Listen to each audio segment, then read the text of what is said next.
Donc aujourd'hui, dans le nouvel épisode de Demain est durable, j'ai le plaisir de pouvoir discuter avec Lou Velgreen. Comment tu vas, Lou? Bonjour. Très content de pouvoir t'accueillir aujourd'hui, pouvoir discuter de nombreux sujets, de la data, en majorité pendant l'épisode, de la finance aussi probablement, parce que tu travailles chez Carbone 4 Finance, mais on en reparlera aussi dans l'épisode d'aujourd'hui. Mais comme tout, tout épisode, je vais commencer par une présentation. Donc qui es-tu, Lou? Enchantée, du coup, je m'appelle Lou, j'ai 27 ans et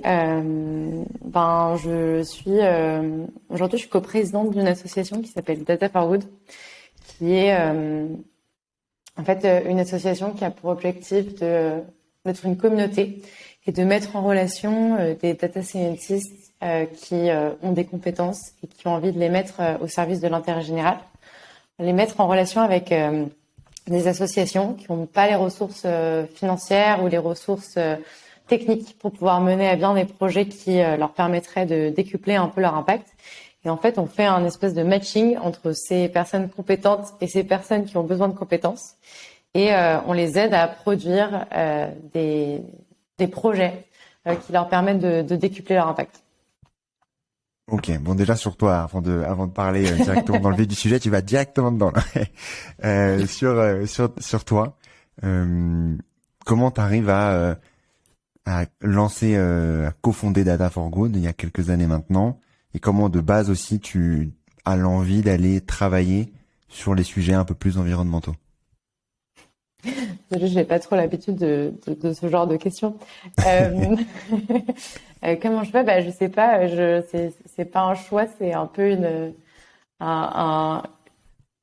disons une nécessité ou quelque chose que je ressens au fond de moi comme une envie très forte et un besoin d'agir. Je pense que ce besoin, je l'ai eu assez tôt.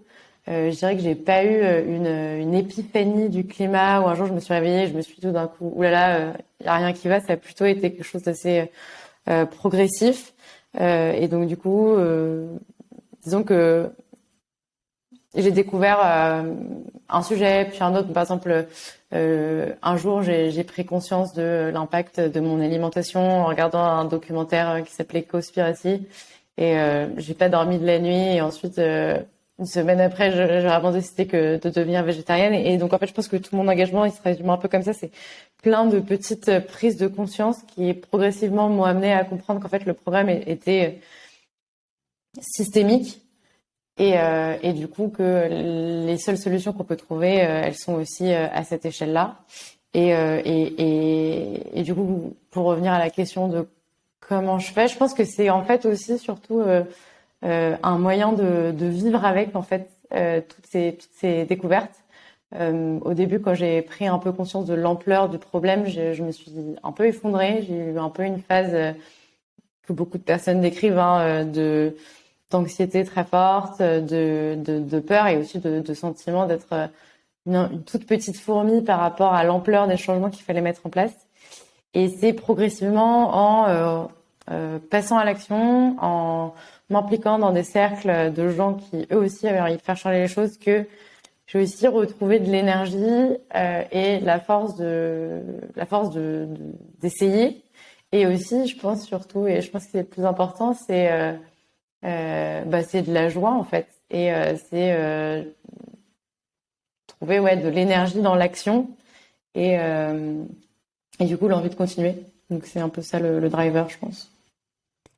Et à quel moment, donc tu disais que c'était venu progressivement, mais sur le sujet plus concret de la data, de la mise en relation, comme tu disais, entre data scientists, associations, etc. On va en parler plus précisément maintenant. Comment tu te rends compte de ce besoin-là, côté Mm. associatif, et peut-être aussi côté data scientist, je sais pas comment t'as l'idée. Ouais. Alors du coup c'est pas moi, je veux juste revenir, c'est pas moi qui ai cofondé Data for Good. Je suis arrivée quand c'était déjà créé. Mais en fait l'idée c'est moi j'ai fait mes premiers stages à part un petit détour dans la pub qui a duré 6 mois et qui m'a fait prendre conscience que clairement ça ne serait pas mon métier. J'ai fait tous mes stages et mes premières expériences professionnelles dans le monde de l'économie sociale et solidaire. Et j'ai vraiment eu par l'expérience cette prise de conscience que en fait il y avait plein de gens qui avaient envie de faire changer les choses, mais qui avaient vraiment un manque de compétences sur les sujets un peu plus techniques et à un niveau assez basique, c'est-à-dire structuration d'une base de données, comment est-ce que, enfin, ou même comment est-ce qu'on va structurer un Excel pour pouvoir s'en servir derrière et pour pouvoir faire ne serait-ce que des graphiques, pouvoir suivre dans le temps des projets qu'on mène. Je trouvais que vraiment, dans l'expérience, il y avait vraiment un manque de connaissances à ce niveau-là. Et moi-même, j'avais pas forcément suffisamment de connaissances. Et aussi la réalisation que si ces connaissances étaient là, on pourrait vraiment aller beaucoup plus loin dans l'impact qu'on a. Aujourd'hui, il y a plein de solutions qu'on peut utiliser sans savoir coder qui permettent juste, par exemple, toucher beaucoup plus d'utilisateurs, leur envoyer des messages qui vont être beaucoup plus personnalisés, donc du coup qui vont les engager beaucoup plus. Et toutes ces techniques-là, aujourd'hui, elles sont beaucoup moins connues dans le monde de l'associatif, dans le monde de l'économie sociale et solidaire. Et pourtant, elles pourraient vraiment faire gagner énormément de temps et d'impact. Et du coup, c'est comme ça que j'ai eu envie de, en fait, connecter un peu ces deux mondes l'impact et le monde de la donnée. Et aussi, je trouve qu'il y a une inégalité vraiment très forte de se dire que aujourd'hui, c'est un peu disons que c'est comment dire. En fait, si tous ces outils ultra puissants étaient mis au service de causes justes, on gagnerait énormément de temps. Et donc, l'idée, c'est comment est-ce qu'on fait pour accélérer ce changement-là. Par rapport à ces sujets-là, donc je suis allé bien sûr sur le site Data for Good pour plus me renseigner. On va en parler aussi sur tous les projets que vous pouvez accompagner, les exemples, etc. pour justement mettre aussi du concret derrière tout ce que tu peux dire là. Donc vous accompagnez les associations. J'ai vu aussi des exemples d'entreprises aussi, si je me trompe pas, de start-up à impact, d'organisations au global aussi, ministère, si je me trompe pas aussi. On en reparlera aussi. Ça m'intéresse de comprendre comment est-ce que vous pouvez accompagner là-dessus et la maturité d'un point de vue data. Mais en commençant par la partie associatif, avant de parler sur les autres sujets qui sont aussi différents et abordés aussi différemment. Sur la partie associative, qu'est-ce que ça peut changer du coup d'avoir l'accès et d'avoir plutôt la connaissance de la donnée et la connaissance de mettre en place des structurations de données pour justement les partager ou les utiliser au quotidien. Qu'est-ce que ça peut changer? Tu dis que ça va accélérer du coup un peu toute cette transition, mais concrètement ça veut dire quoi? Peut-être pour réfléchir directement sur des outils très concrets, sur des exemples de projets très concrets. Déjà juste en amont pour dire que le cœur des projets qu'on accompagne, c'est vraiment des projets associatifs. Nous, vraiment, notre objectif, c'est de mettre à disposition de structures d'intérêt général des ressources auxquelles elles peuvent pas avoir accès en temps réel. Donc, on travaille très rarement avec des startups ou des organisations qui ont déjà des moyens. Sauf quand il y a vraiment une vision d'intérêt général très forte derrière. Et du coup, pour donner, donc il y a plusieurs exemples. Je peux en prendre des différents. Donc un des exemples dont j'aime beaucoup parler, c'est l'exemple d'un projet qu'on a fait avec Open Food Facts. Et Open Food Facts, c'est un peu le Wikipédia de l'alimentation. Et là, l'objectif de l'usage de la donnée, ça va être vraiment comment est-ce qu'on met de la donnée à disposition des utilisateurs pour qu'ils puissent faire des choix de consommation éclairés. Donc en fait, l'idée c'est que Open Food Facts, c'est la plus grande base de données qui existe sur les produits alimentaires dans le monde. Et donc l'idée c'est qu'il y a plein d'informations sur tous les produits, les différents la composition des aliments, est-ce que les labels les calories. Enfin, vraiment, c'est une base de données infinie sur l'alimentation. Et donc, l'idée qu'on a eue avec Open Food Facts en partenariat avec l'ADEME, c'est comment est-ce qu'on peut utiliser toutes ces données pour calculer un éco-score qui va permettre aux consommateurs de comprendre l'impact de ce qu'il achète et du coup, derrière, de pouvoir faire des choix en ayant suffisamment d'informations sur ce qu'ils consomment. Et pourquoi c'est important? Parce que, petit quiz, est-ce que tu sais par exemple... Dans les quiz. Est-ce que tu sais par exemple combien il faut de kilos de CO2 pour produire une tonne de bœuf? Non. Ok. Il faut 38 kg en moyenne de CO2 pour produire une tonne de bœuf. Et là, je parle que de l'impact CO2 et pas tous les impacts sur la biodiversité. Par rapport à des tomates, il faut seulement 2,5 kg. Et donc, en fait, si tu sais pas ça, si t'as pas cette information-là, tu peux pas, même si tu as envie d'agir, tu peux pas le faire parce que tu n'as pas la bonne information pour prendre les bonnes décisions. Et donc, du coup, on a monté ce projet en partenariat avec l'ADEME. Et donc là, l'idée, c'était vraiment d'utiliser toutes les données qui sont disponibles pour arriver à calculer au départ de manière un peu grossière, puis ensuite de l'affiner au fur et à mesure, un éco-score. Donc, par exemple, on va utiliser, en fait, le truc le plus important dans le score de ton alimentation, ça va être finalement, c'est quoi ton produit? Si c'est de la viande, si c'est des légumes, etc. Puis ensuite, il va y avoir le packaging, le transport, comment est-ce que c'est stocké aussi? Est-ce qu'il faut de l'énergie pour stocker ton produit tout au long de sa chaîne de valeur, etc. Donc, on a calculé ce score. Et maintenant, donc au départ, c'était sur 5000 produits. Maintenant, c'est beaucoup plus généralisé. Et donc, en fait, l'objectif, il était double. C'était comment est-ce qu'on permet aux citoyens de connaître l'impact de ce qu'ils consomment, mais aussi comment est-ce que par la transparence, par le reporting, on va aussi essayer de faire changer les acteurs industriels pour que ils comprennent, par la pression citoyenne, etc. Ils transforment leurs formules, ils transforment les produits qu'ils utilisent, ils fassent des produits moins carnés, etc. pour eux-mêmes réduire leur impact. Donc la donnée, elle peut avoir vraiment, sur ce projet, par exemple, elle peut vraiment avoir un double usage, à la fois de prise de conscience et ensuite de transparence pour pousser les acteurs à changer. Et quand tu parles de, par exemple, ce sujet-là d'Open Food Fact, c'est du coup, tu me disais en partenariat avec l'ADEME. Open Food Fact, c'est en gros une base de données open source, j'imagine, de toutes ces données-là.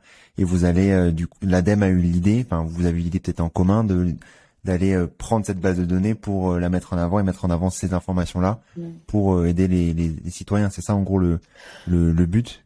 En fait, c'est en partenariat avec l'ADEME parce que l'ADEME a produit une base de données qui s'appelle AgriBalise, qui est une base de données open source qui est vraiment géniale, qui, pour des centaines de références de produits, de types de produits, va calculer des impacts dans toute la chaîne de vie du produit. Donc, c'est un peu ce que j'ai décrit. Il y a le produit, la production du produit en lui-même, et ensuite, il va y avoir toute la chaîne de valeur à partir du moment où il est produit jusqu'au moment où il est consommé. Donc, par exemple, si vous avez une vache, il va falloir lui donner à manger, ensuite la tuer, en faire des steaks. Ces steaks, ils vont devoir être acheminés dans des supermarchés. Ces supermarchés, ensuite, il y a des clients qui vont venir jusqu'au supermarché pour acheter leur steak. Ensuite, ils vont ramener ce steak chez eux. Ensuite, ils vont avoir besoin d'énergie pour consommer ce steak, pour le chauffer et pouvoir le manger. Et tout ça, c'est ce qu'on appelle une analyse en cycle de vie de l'impact d'un produit. Et du coup, ils ont fait ces estimations pour des catégories de produits très précises. Et du coup, on va utiliser cette base de données pour pouvoir calculer des impacts par produit. Ok. Et donc c'est avec eux directement, c'est eux qui viennent vous voir pour se faire aider des data scientists, la communauté que vous avez réussi à créer depuis quelques années pour aller agrandir leur base de données en basant sur ce qu'il pouvait y avoir sur Open Food Facts en gros. Alors là, vraiment, le projet, il est parti à la base d'Open Food Facts. Et ensuite, l'idée, ça a été comment est-ce qu'on crée une méthodologie qui puisse être généralisée et backée par des institutions reconnues pour qu'ensuite, on puisse en faire une méthodologie qui soit vraiment réutilisée par plein d'autres acteurs, quoi. Et donc ça, sur Ça, c'est un des exemples, par exemple, pour utiliser ce que tu disais, des grosses bases de données déjà existantes et de se backuper via d'autres institutions qui vous permettent d'aller accélérer tout ça, de le mettre dans les mains des citoyens et de tous. Est-ce qu'il y a des moments où tu te retrouves dans des situations où les institutions n'ont pas une notion de la quantité de données qu'elles ont à disposition, de la qualité peut-être de la donnée, ou faut les accompagner aussi là-dessus, ou c'est uniquement entre guillemets d'aller rechercher des données qui sont déjà bien cadrées pour ensuite mieux les mettre en forme? Bah, c'est une super question. En fait, c'est vrai que ça dépend énormément du type d'acteurs avec lesquels on va travailler. Donc, Open Food Facts, en l'occurrence, c'est déjà une association qui est basée sur de l'analyse de données. Donc, eux, ils ont une connaissance assez poussée des données. C'est vrai que c'est plus facile de travailler avec ce genre d'acteurs. Mais après, plus justement on veut aller chercher des projets qui sont éloignés des sujets data, et plus en fait il va falloir en amont du lancement du projet cadrer avec leur faire prendre conscience de tout ce qu'ils peuvent faire avec les données qu'ils ont, essayer de cadrer ensemble un projet qui puisse ensuite être réalisé par des bénévoles. Et en fait, ça va être vraiment ça l'expertise de Data for Good. Ça va être aller chercher des acteurs éloignés du monde de la donnée, les aider à définir un besoin et ensuite créer un produit, parce que ce que j'ai pas dit tout à l'heure, c'est que vraiment le cœur de Data for Good, enfin les deux idées vraiment centrales, c'est de vraiment pas rester dans les idées et de toujours produire quelque chose de fonctionnel qui va être opérationnel et qui va avoir un impact réel sur le quotidien. Et le deuxième cœur de idée centrale de Data for Good, c'est que tous les projets et le code qu'on développe est open source, parce que on a envie que tout ce qu'on produit puisse être réutilisé par d'autres associations qui ont potentiellement avoir des besoins similaires et qu'elles puissent s'inspirer du travail qui a déjà été fait. Sur cette partie-là, est-ce que vous avez déjà eu justement des associations qui ont pris la partie open source de d'autres projets que vous aviez pu faire en amont, avant? Alors oui, et puis alors là comme ça j'ai pas un exemple précis en tête, mais aussi d'une saison. C'est ça aussi qui permet que donc ce que j'ai pas expliqué, c'est qu'en fait on fonctionne par saison d'accélération. Okay. En fait, on fait 1 ou 2 saisons d'accélération par an. Et du coup, pendant 3 mois, les bénévoles s'engagent. Donc, on identifie des porteurs de projets. Ils viennent pitcher devant les bénévoles qui ont envie de donner de leur temps, leur projet. Et du coup, on monte des équipes d'une dizaine ou d'une quinzaine de bénévoles qui s'engagent pendant les 3 prochains mois de leur vie à donner entre 8 et 12 heures de leur temps par semaine. Donc, c'est quand même un engagement assez conséquent. Pour aboutir à un produit qui fonctionne, qui va être utilisé par l'association. Et ce qu'on constate, et moi c'est ça qui me plaît aussi beaucoup chez Data for Good, c'est que en fait souvent ce qui se passe, c'est que on fait se rencontrer deux mondes qui sont très éloignés, et du coup en fait il y a les 3 mois de la saison, mais en fait on monte des équipes qui se perpétuent dans le temps, et donc en fait les bénévoles finalement ils rejoignent les associations, ils continuent à porter les projets, et en fait finalement c'est un peu ça l'objectif caché, quoi. C'est un peu de matcher dans la durée des bénévoles avec des associations qui manquent réellement de ces ressources. Sur la donnée, il y avait un autre sujet aussi que j'ai envie d'aborder sur la donnée, mais on en parlera tout à l'heure. Tu as parlé un peu disons, du cycle de vie, mais il y a une autre partie que j'ai aussi envie d'aborder. Sur la donnée, quand on est, si on écoute le podcast, qu'on est dans une association, etc., et on souhaite se faire accélérer par Data for Good, mais avant d'arriver à ce niveau-là, quelles sont les premières étapes pour se dire ok, j'ai suffisamment de données, j'ai du potentiel pour aller développer un produit, une solution entre guillemets basée sur ces sujets-là. En fait, je pense que la question initiale, c'est partir vraiment du besoin. Qu'est-ce que j'ai besoin de faire ? Est-ce que j'ai besoin Ouais, l'idée, c'est toujours de partir du besoin. Après, les données, en général, on peut trouver des bases de données qui open source, qui correspondent, où on peut faire en sorte d'améliorer la collecte en amont pour ensuite être capable de pouvoir répondre à la problématique. Mais je pense que la première question qu'il faut se poser, c'est qu'est-ce que je veux faire? Pourquoi est-ce que j'ai besoin de données? Est-ce que j'ai besoin de données pour éclairer l'opinion publique sur une problématique? Donc, par exemple, on a fait une fois un projet avec Surfrider pour mesurer, un algorithme de détection de la pollution plastique des cours d'eau pour mettre en lumière cette pollution, être capable de la quantifier et du coup derrière pouvoir aussi avoir des arguments de lobbying pour mettre en place des réglementations, parce qu'aujourd'hui, par exemple, la pollution plastique, elle n'existe pas vraiment légalement. Et donc, en fait, pour moi, la question, c'est vraiment toujours repartir du besoin avant de se poser la question des données. Est-ce qu'il y a quelque chose que je voudrais faire que je peux pas faire aujourd'hui? Et après, toujours se souvenir que finalement, la donnée, c'est quand même essentiellement un outil de mesure qui aide à comprendre, qui aide à mieux agir parce qu'on comprend mieux, mais c'est pas une action en soi, quoi. Je pense que ça, c'est vraiment important de le comprendre, parce que c'est ça aussi les limites de la donnée, c'est que c'est là pour mesurer, pour comprendre, mais c'est pas ça qui va être l'action en elle-même. Je pense qu'il y a beaucoup de gens qui mélangent un peu les deux. J'avais demandé justement les limites de pas du projet, hein, mais de la donnée au global, parce que comme tu dis, quand on utilise la donnée, on a l'impression qu'on peut tout faire avec, qu'on va sauver le monde avec la donnée. Mais c'est important de savoir d'où est-ce qu'on part pour ensuite agir. Mais si en effet il n'y a pas les actions, c'est plus difficile. Mais pour toi, concrètement, toi qui es dans le secteur, mais moi qui dis un peu des banalités là en parlant. Quelle est la limite de la data déjà de base et des technologies plus globalement, de l'IA, parce que je pense que vous l'utilisez aussi. Où est-ce que se situent les limites sur cette partie-là? Moi, je pense que, pour revenir un peu à ce que j'ai dit avant, on pense souvent que la data, c'est magique et que si on mesure, on va être capable de changer le monde, comme tu as dit. Et en fait, la donnée, c'est pas, c'est juste un outil qui permet de mieux comprendre un impact, de mesurer des choses, mais ça peut pas résoudre des problèmes en soi.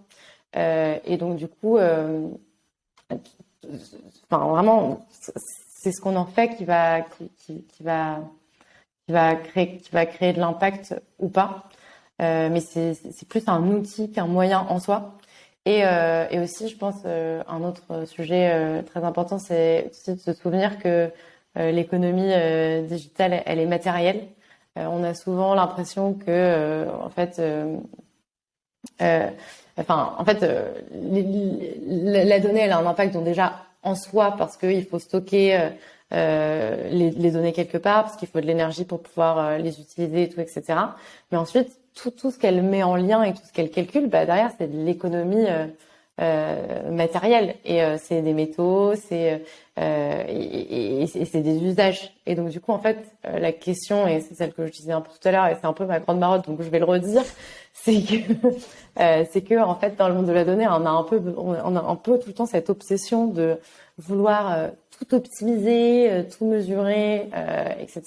Mais la première question avant toute chose qu'il faut se poser, c'est quel est le besoin auquel je réponds et est-ce qu'on a vraiment besoin de ça et est-ce que le produit ou le service ou quoi que ce soit que je fais, il existe et il est nécessaire dans une économie bas carbone. Et si on est sûr de cette première réponse, alors là, on peut utiliser la donnée, essayer d'optimiser ce qu'on fait, etc. Mais toujours revenir à vraiment la question essentielle du besoin, quoi.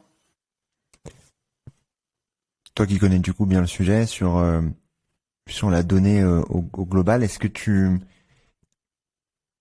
vois des manques entre guillemets de parties où tu te dis là il manque de la donnée, il manque concrètement des outils qui permettent peut-être de mesurer ou mieux de comprendre certains secteurs sur les sujets environnement. Ouais. Alors là, je peux te parler un peu de mon métier chez Carbon 4 Finance, parce que ça, c'est un gros sujet, le manque de données. Du coup, moi, je travaille chez Carbon 4 Finance. Donc, chez Carbon 4 Finance, on est la société sœur de Carbon 4. Et donc Carbon 4, c'est une analyse c'est un cabinet de conseil qui a été fondé par Jean-Marc Jancovici. Et l'objectif, c'est d'accompagner les entreprises à réduire leurs émissions et comprendre leurs impacts. Et en fait, sur la partie finance, Carbon 4 Finance, donc nous, on va pas travailler directement avec les entreprises, mais on va travailler avec les investisseurs. On va les aider à comprendre l'impact des entreprises dans lesquelles ils investissent. Et pour ça, on va uniquement se servir. Donc, on va développer des méthodologies sectorielles et on va uniquement se servir de données publiques qui sont reportées par les entreprises pour être capable d'évaluer la prise en compte des enjeux environnementaux. Donc, on va avoir différents critères de notation, mais principalement, ce qu'on va regarder, c'est leur performance passée, est-ce qu'elles ont réussi à réduire leurs émissions, leur performance future, actuelle, comment est-ce qu'elles performent par rapport aux autres acteurs de leur secteur, et leur performance future, est-ce que elles ont compris les enjeux de leur secteur, est-ce qu'elles s'engagent à réduire leurs émissions, est-ce que elles investissent dans les projets stratégiques pour décarboner leur secteur, etc. Et tout ça, ça va faire des critères qui vont nous permettre d'évaluer la stratégie et la compréhension globale de l'entreprise. Et du coup, le maître mot de cette analyse, c'est vraiment comment est-ce qu'on remet la physique dans l'économie et comment est-ce qu'on arrive à vraiment avoir l'empreinte globale l'impact global de l'entreprise. Et bon, désolé, j'ai besoin d'expliquer pas mal de choses pour arriver où je veux en arriver. Mais du coup, je pense qu'il faut, et pour ça, en fait, pour mesurer l'impact d'une entreprise, on parle de scope. Donc, on parle du scope 1, du scope 2 et du scope 3. Et du coup, pour réexpliquer très simplement, la différence entre les deux, c'est que, en gros, le scope 1, ça va être, c'est comme si on prenait une cloche sur l'entreprise et qu'on regardait toutes les émissions de fossiles, liées à l'énergie qui ont lieu directement sur le site pour produire ton produit. Le scope 2, ça va être l'énergie, mais qui est produite ailleurs et que tu consommes sur ton site de production. Et le scope 3, ça va être toute l'énergie qui est liée à ta chaîne de valeur en amont et en aval. Donc, si je prends un exemple, si t'es un pétrolier, donc par exemple t'es Total, ton scope 1, ça va être toute l'énergie dont tu as besoin pour extraire ton énergie de ton puits et tout, etc. Ton scope 2, ça va être par exemple l'électricité dont tu as besoin pour faire fonctionner ton usine de raffinage. Et ton scope 3, ça va être l'amont et l'aval, et donc ça va être principalement toute la combustion qui va être liée à l'usage du pétrole que tu vends.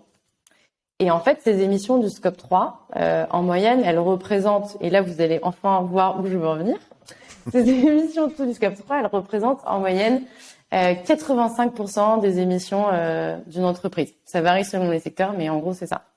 Or, ces émissions, elles sont très peu reportées. Je dirais qu'il y a, j'ai pas le chiffre exact, mais sur toutes les entreprises cotées, il y a entre 20 et 30% des entreprises qui le reportent, voire moins. Donc, ce qu'on comprend, c'est que si on n'a pas ce scope 3, en fait, on rate à peu près 85% de l'impact des entreprises. Et du coup, aujourd'hui, ces émissions, elles sont très mal reportées, et donc du coup, elles permettent pas aux investisseurs d'avoir une vision très claire des risques auxquels ils sont exposés en investissant dans certaines entreprises. Et donc du coup, toute la spécificité de notre métier chez Carbon 4 Finance, ça va être à partir des données physiques qui sont reportées par les entreprises, comment est-ce qu'on peut réestimer cet impact indirect des entreprises sous scope 3 pour du coup être capable d'avoir une vision globale de leur impact et pouvoir vraiment identifier quels sont les bons acteurs, quels sont les moins bons. Donc en fait, finalement, notre métier, c'est vraiment arriver à pallier au manque de données existants et de reporting aujourd'hui sur le marché, quoi. Quand tu dis que c'est mal reporté, c'est pour quelle raison? C'est parce que déjà aujourd'hui il y a pas encore d'obligation, jusqu'à aujourd'hui il n'y a pas d'obligation légale pour internationale de reporter les émissions du scope 3, donc les émissions indirectes. Donc en fait, tant que les entreprises elles sont pas obligées de le faire, elles vont pas le faire. Et finalement il y a un peu finalement c'est un peu un cercle vicieux parce que celles qui vont le faire, elles vont du coup forcément avoir beaucoup plus d'émissions que celles qui le font pas. Donc elles ont presque pas intérêt à le faire finalement, puisque elles vont forcément, enfin celles qui essayent d'être le plus vertueuses en reportant, finalement elles sont pénalisées par rapport aux autres puisque les autres ne reportent pas l'intégralité. Donc il y a un vrai besoin de réglementation sur ces sujets. Tu parlais du coup de ce manque de reporting, du manque de données, et donc de l'outil que vous avez pour vous permettre grâce à ce que l'entreprise fait, d'aller imaginer, comprendre ce qu'elle peut faire potentiellement sur son scope 3. Comment faisaient les institutions les institutions financières pour investir dans ce type d'entreprise avant d'avoir ce type de données-là? Sur quoi elles se basaient? Déjà aujourd'hui, il y a plein d'institutions qui utilisent pas ces données. Elles font sans. Et du coup, oui, il leur manque toute une partie finalement du risque auquel elles sont exposées, parce que finalement, ces émissions, c'est un proxy de ta dépendance au pétrole. Et plus on se déplace vers une économie où l'énergie est rare et chère et on a moins le droit d'en utiliser, et plus en fait on est dépendant, et donc moins on est résilient aussi sur le long terme. Et ça, c'est une prise de conscience lente et laborieuse, mais qui est en train de faire son petit chemin, que c'est un enjeu crucial pour la pérennité des entreprises. Sur toi qui accompagnes au quotidien aussi ces institutions via l'analyse, via cet outil-là, les outils que vous pouvez utiliser, proposer aux institutions. Est-ce que ça implique aussi des changements de leur côté pour changer leur manière d'investir? Bien sûr, ils ont plus de données maintenant, plus de compréhension de ce qui se passe chez les entreprises dans lesquelles ils vont pouvoir investir et dans les produits dans lesquels ils vont pouvoir investir. Mais est-ce que ça implique aussi des changements sur leur métier au quotidien? Oui, parce qu'en fait, ça veut dire qu'il faut avoir une compréhension beaucoup plus fine des risques auxquels ils sont exposés. Et c'est vrai qu'aujourd'hui, ce qui est prédominant, c'est la prise en compte simplement des risques financiers disons des critères de sélection d'investissement qui sont essentiellement financiers. Et du coup, ça nécessite toute une formation sur à la fois les risques de transition, donc comment est-ce que tes investissements sont exposés, plus on se dirige vers une économie bas carbone et plus il y a des risques qui sont liés à cette transition, et donc ça, il faut comprendre les enjeux environnementaux pour les maîtriser. Il y a aussi toute la question des risques physiques. Donc là, ça veut dire c'est vraiment tous les risques qui sont liés au réchauffement climatique en lui-même. Donc c'est-à-dire si tu investis dans une entreprise qui a des usines qui sont dans des zones qui vont dans les prochaines années devenir des zones ultra inondables, comment est-ce que tu fais? Comment est-ce que tu anticipes ce risque-là? Et comment est-ce que aussi ce risque se répercute sur l'intégralité d'une chaîne de valeur? Donc c'est des modèles de plus en plus complexes aussi qui aujourd'hui sont pas encore suffisamment intégrés dans la prise de décision. Et là, on parle des risques physiques et des risques de transition, mais il y a aussi tous les sujets de biodiversité qui jusqu'à aujourd'hui étaient très très peu adressés par le monde financier, qui commencent à émerger de plus en plus. Et ça, c'est encore un autre paramètre qu'il faut prendre en compte, qui a des enjeux encore différents de ceux du climat, qui vont être aussi beaucoup plus locaux. Voilà. C'est bien, tu me mets la perche au moment où je voulais te la poser, donc c'est très bien sur la biodiversité. Je parlais de la donnée tout à l'heure en disant que j'avais une autre partie sur laquelle j'avais aussi des questions, c'est sur la biodiversité notamment. Là, tu disais qu'elle était peu prise en compte. Est-ce que grâce à ce que vous mettez en avant, est-ce que vous arrivez déjà à la faire prendre en compte de manière plus concrète? Et au global, sur la donnée, si tu réfléchis sur la donnée plus concrètement, est-ce qu'on a des manques sur ce sujet-là, sur la biodiversité, sur la compréhension de de notre stock entre guillemets, ouais. Et des actions qu'il faut mettre en place du coup? Bah, en fait, la difficulté sur la biodiversité, c'est que, enfin, on est un peu aujourd'hui sur la biodiversité là où on en était il y a 10 ans sur le carbone. Même à l'échelle internationale et du reporting, il n'y a pas encore vraiment de consensus sur les métriques qu'on doit utiliser pour. Pardon, je fais du franglais, c'est horrible. Mais les indicateurs qu'on doit utiliser même pour reporter, ils sont pas encore totalement choisis. Et donc du coup, donc il y a cette première difficulté.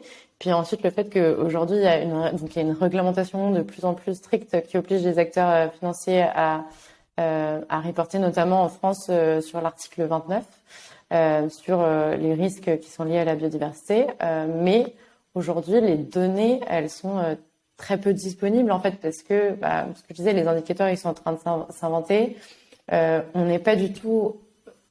Enfin, on est quand même à un degré de complexité de la donnée beaucoup plus élevé que sur le carbone, parce que sur le carbone, finalement, une tonne de CO2, peu importe où elle est émise dans l'atmosphère. Là, la biodiversité, en fonction de chaque site, il va y avoir des enjeux locaux différents, etc. Donc, on est aussi sur une donnée qui est plus complexe. Mais c'est vrai qu'aujourd'hui, c'est compliqué à quantifier. Et nous, aujourd'hui, chez Carbon 4 Finance, on a développé une méthodologie, donc en partenariat avec CDC Biodiversité, pour essayer de commencer à estimer ces impacts à partir des investissements. Mais c'est vrai, donc c'est vrai qu'aujourd'hui, pour l'instant, cette méthodologie, elle reste encore statistique, même si elle a des données réelles pour toutes les données qui sont liées au changement climatique. Et là, on est de plus en plus en train de développer une méthodologie qui va être, on appelle ça bottom-up, c'est-à-dire qui va partir vraiment du reporting des entreprises et de données réelles des entreprises pour calculer des impacts qui soient beaucoup plus précis. Mais on se heurte aujourd'hui à la difficulté de la disponibilité de la donnée, quoi. Et qu'est-ce qui, tu disais qu'il manquait du coup cette partie indicateur en amont de pouvoir comprendre comment ça allait être calculé. Ça veut dire quoi exactement? Il y a quoi derrière tout ça? C'est-à-dire Donc tu disais juste avant que donc là vous travaillez aussi avec les entreprises via pour déduire l'impact de la biodiversité basé sur l'impact carbone, c'est ce que je comprends en tout cas de ce que tu disais juste avant. Mais avant ça, tu parlais aussi de la problématique de s'entendre sur des indicateurs précis, sur des métriques précises en amont. Ça veut dire quoi ça concrètement? Qu'est-ce qui est échangé en ce moment sur ces sujets-là? Ça veut dire qu'aujourd'hui il y a pas mal, donc je maîtrise pas super bien ce sujet, hein, mais en fait aujourd'hui il y a pas mal d'initiatives qui visent justement à construire un cadre de reporting qui soit standardisé à l'échelle internationale. Comme aujourd'hui, voilà, pour le carbone, on a la tonne de CO2 équivalent et c'est ça la mesure qu'on utilise. Aujourd'hui, sur la biodiversité, il y a différents types d'indicateurs qui vont pas compter la dégradation de la biodiversité de la même manière en fonction de soit la dégradation de l'habitat ou alors des écosystèmes ou alors est-ce qu'on compte le nombre d'espèces qui sont présents dans un milieu ou est-ce qu'on tient en compte aussi de la diversité génétique au sein même de cette espèce, du nombre d'individus. Enfin, il y a plein en fait de critères qui existent et de manières de comptabiliser la dégradation de la biodiversité. Et il n'y a pas encore d'accord global sur la manière dont on doit le faire en fait. Je sais pas si c'est plus clair. Si, très bien. Très clair, oui. Donc en fait, oui, on n'a pas encore trouvé la bonne manière, tu disais, de la comptabiliser pour qu'ensuite ça soit duplicable mondialement et qu'on puisse du coup savoir l'impact de la biodiversité sur quel que soit, disons, la partie où on peut se situer, contrairement comme tu pouvais le dire par rapport au CO2, etc. Ok, très bien. Sur toi, plus avant de passer aux questions de fin, je reviens à toi là, tu vois. Ce qui est assez frappant dans tout ce que t'as pu faire, c'est la création de communautés, de projets, d'aller, comme tu disais, agir plus concrètement sur plein de secteurs. Comment tu fais pour créer cette communauté-là?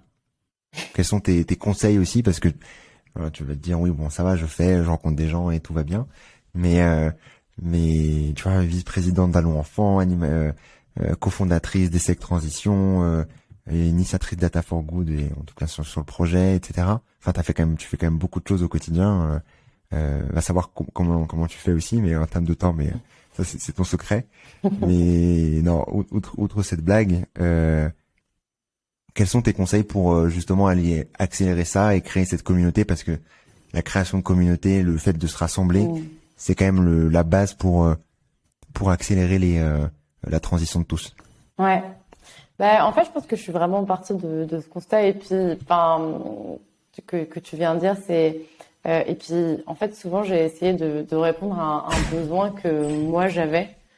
Donc, par exemple, en fait, quand j'ai cofondé Essec Transition Alumni, donc Essec Transition Alumni, c'est un réseau des associés, enfin des alumni de l'Essec, pour accélérer la transition de l'école et aussi accélérer le passage à l'action des alumni qui ont envie de trouver des métiers qui soient plus porteurs de sens, soit en changeant complètement de métier, soit en essayant de transformer leurs entreprises de l'intérieur. Bah, à la base, je suis partie vraiment d'un besoin personnel que j'avais, qui était que, bah, en fait, je voulais changer de métier, je voulais vraiment faire quelque chose de beaucoup plus engagé. Et j'ai regardé autour de moi et j'ai vraiment fait ce constat que, bah, à l'ESSEC, quand on voulait faire du conseiller ou de la finance, il y avait une communauté ultra structurée de gens qui s'entraidaient, qui passaient des cas ensemble, d'anciens qui avaient réussi, qui venaient aider les nouveaux qui voulaient rentrer dans les grands cabinets, etc. Et dès qu'il s'agissait de métiers plus engagés, ben là, il n'y avait plus rien. Et surtout, c'était hyper dur pour moi de le projeter ça dans... Enfin, je savais que je voulais faire quelque chose qui avait du sens, mais j'avais vraiment du mal à me dire comment est-ce que je vais l'incarner dans un métier et qu'est-ce que ça veut dire. Et je me suis rendu compte que finalement, ce qui m'avait vraiment porté et aidé à faire moi-même mes choix professionnels, c'était les rencontres que j'avais faites.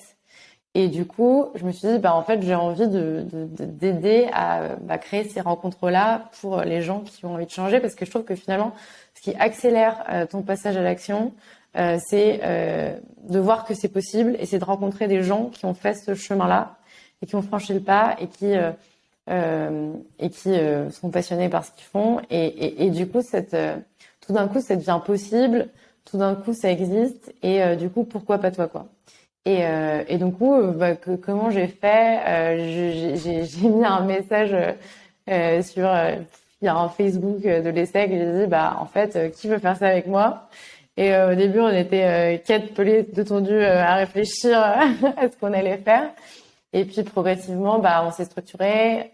Notamment, je pense qu'une des choses qui a été assez fondatrice dans cette expérience, c'était au départ d'écrire un texte vraiment fort qui disait ce qu'on avait envie de faire et notre vision du monde et pourquoi est-ce qu'on avait envie d'agir. Et ce texte, en fait, il a été hyper fondateur parce que du coup, les gens, ils le lisaient, ils savaient tout de suite si ils se reconnaissaient dedans ou pas. Et c'était aussi un peu notre boussole pour que, même si les fondateurs sont moins présents dans le projet, etc., on sait que la vision de l'association, c'est ça. Et du coup, c'est comme ça qu'on avance. Et du coup, on a fait signer ce manifeste au moment où on a lancé le projet. Et c'est comme ça qu'on a réussi à structurer une communauté d'alumni. Et un autre conseil qui a bien fonctionné, c'était d'organiser un peu des éléments fondateurs du lancement de la communauté. Donc, par exemple, au tout début, on a fait une énorme communication sur LinkedIn juste pour dire qu'on existait et pour faire un événement de lancement. Et c'était assez fou. On a eu 1500 inscrits et 700 personnes qui se sont connectées à cet événement. Enfin, on n'y croyait pas du tout. Le fait qu'on ait eu Jean-Marc Jancovici comme intervenant a potentiellement aidé à augmenter la jauge. Et donc, du coup, essayer d'avoir des têtes d'affiche au début, c'est pas mal pour lancer une bonne dynamique et ensuite fédérer une communauté. Et je pense aussi, ce qui est important, c'est de créer des organisations.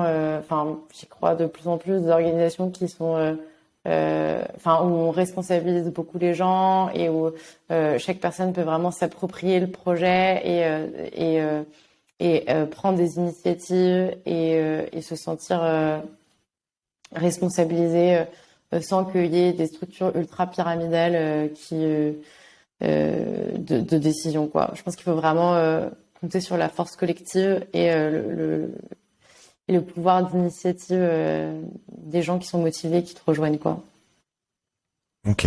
Bon, bah, tu vois, ça fait pas mal de bons conseils. C'est 3 gros conseils pour aider à créer des communautés. Il y en a, à mon avis, plein qui ne sont pas encore bien créés que ce soit localement ou plus globalement sur des sujets qui vous intéressent. Et après, spécifiquement sur ce sujet, on a créé une boucle avec tous les gens qui ont un peu monté ce genre d'initiative dans leurs écoles. Donc, enfin, toutes les boucles d'alumni en transition inter-école.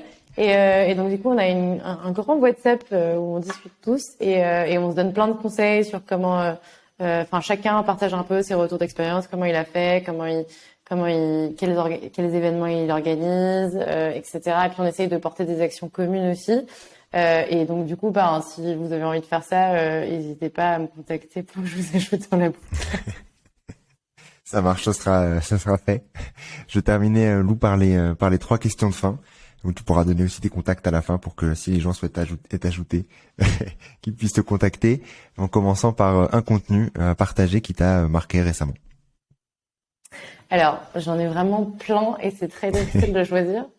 Mais comme on a parlé un peu de finance, du coup, si le sujet vous intéresse, je trouve qu'il y a un vulgarisateur génial qui s'appelle Gilles Mito qui a monté une chaîne YouTube qui s'appelle Eureka et qui vulgarise énormément et super bien tous les enjeux de la finance qui peuvent paraître ultra nébuleux. Et comme on a parlé de data, désolé, je triche, j'en donne 2. Comme on a parlé de data, je trouve qu'il y a un super bouquin qui s'appelle L'âge des low-tech de Philippe Biowix, justement pour prendre des reculs sur ce que peut et ne peut pas la technologie et comment est-ce que c'est précieux de toujours se poser cette question du besoin et aussi de recréer une expertise sur les low-tech parce que finalement c'est compliqué, c'est une vraie expertise de savoir faire des choses avec pas grand-chose et du coup je pense que c'est vraiment des domaines qu'il faut qu'on se réapproprie tous. Est-ce que tu as une action pour agir dès demain? Une action, c'est donc on a beaucoup parlé de mesures.